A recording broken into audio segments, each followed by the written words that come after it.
Ivan, alam mo ba hindi lang pala mga grown-ups ang mga sumusubaybay sa atin sa GMA News. Dahil meron tayong nakilala isang bata at napapatahan lang siya ng balita. Yung iba cartoons, no? Sino kaya ang paborito niyang tagapagbalita? Alamin sa pagtutok ni Tina Panganiban Perez.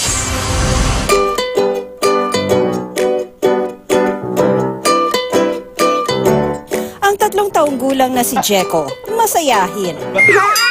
Uy! Arama di ay! Pero kung cartoons ang palabas, Sako na sako. dahil ang gusto lang niyang panoorin, mga balita sa Kapuso Network. Ayon sa kanyang tatay Ray, wala pa mang 1 taong gulang si Jeko, effective ng pampatahan sa kanya ang kanyang paboritong tagapagbalita. Walang iba kundi si Kay Mike Enriquez. Election 2019 pa rin. Yung sa DCWD, nanonood rin siya ng 24 oras. Gusto talaga niya ng balita. Always na kami nanonood ng balita.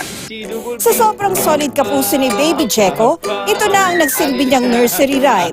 Walang kinikilingan, walang pinoprotektahan. Huwag mo lang ililipat ang channel Ano ba siya? Ano ba siya? o iibahin ang kanta Pa, pa, pa. dahil hindi ka niya tatantanan. Serbisyong totoo lamang, walang iwanan. Tina Panganiban Perez, nakatutok, 24 oras.